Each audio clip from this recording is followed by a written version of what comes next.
Hello दोस्तों, आज का टॉपिक थोड़ा अपना अलग रहने वाला है। आज का जो टॉपिक रहेगा 11 tips for your grow your business. तो आज हम जानेंगे कि 11 टिप्स को फॉलो करके आप अपने बिजनेस में कैसे इंप्लीमेंट कर सकते हैं और आप अपने बिजनेस कैसे आगे बढ़ा सकते हैं। तो इसमें फर्स्ट टॉपिक रहने वाला चेंज योर डिस्प्ले, जिसमें कि आपको जो दुकान का जो डिस्प्ले है आपको वाला करना ऑब्जर्व कि डिस्प्ले में क्या कमी है। अगर आपको हिसाब से कुछ कमी लगता है तो फर्स्ट आपको डिस्प्ले में थोड़ा बदलाव करना है। ग्राहक को अच्छा स्पेस दिखता है तो ये माल बिकता है। अगर डिस्प्ले आपका बढ़िया रहा तो ग्राहक को एक सामान दिखने में उसका नज़रिया बदलता है, जिससे माल आपका परचेस कर पाता है। सेकंड टॉपिक जो रहने वाला है price margin reasonable.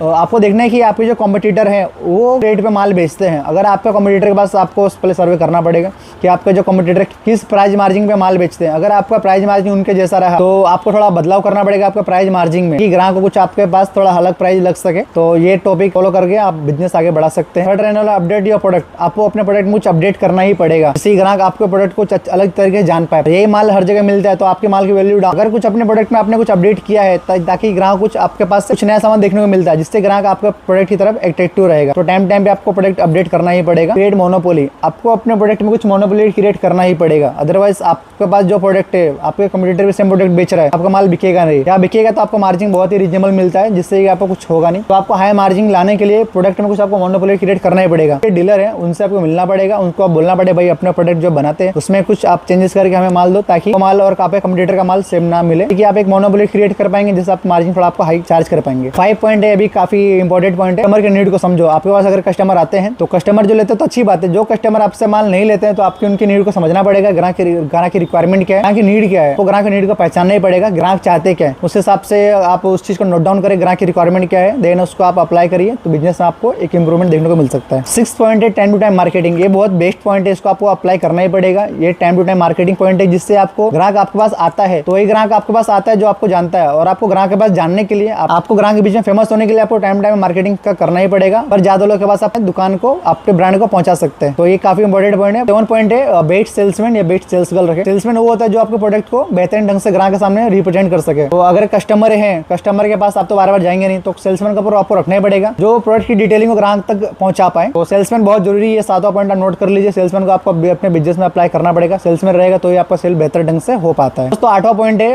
10 days feedback. सामान अच्छा है, ग्राहक के पास आपको जा रहा है तो 10 दिन बाद ग्राहक से फीडबैक ले सकते हैं। सर हमारा प्रोडक्ट का क्वालिटी आपको कैसा लग रहा है। इस पे ग्राहक आपको याद रखता है। ग्राहक प्रोडक्ट को नहीं, ग्राहक आपकी फीडबैक को याद रखता है। कि दुकानदार ने मेरे से कॉल करके पूछा था कि आपको सर्विस कैसा लगा, तो काफी अच्छा इंप्रेशन पड़ता है ग्राहक के बीच में आपका। तो इसको नोट डाउन कर लीजिए, आपको बहुत काम आएगा। ये पॉइंट है। वो पॉइंट रहने वाला है इंसेंटिव इन सेल्समैन। जो सेल्समैन है उनको आपको इंसेंटिव बेस पर रखना पड़ेगा, ताकि होता क्या सेल्समैन जागा रहता है और आपको सेल्स को टाइम पे बढ़ाता रहेगा। सेल्समैन अगर जागा नहीं रहेगा तो सेल आपको बढ़ने वाला नहीं है। सेल बढ़ाने के लिए सेल्समैन को आपको इंसेंटिव लालच देना पड़ेगा, जिससे कि सेल्स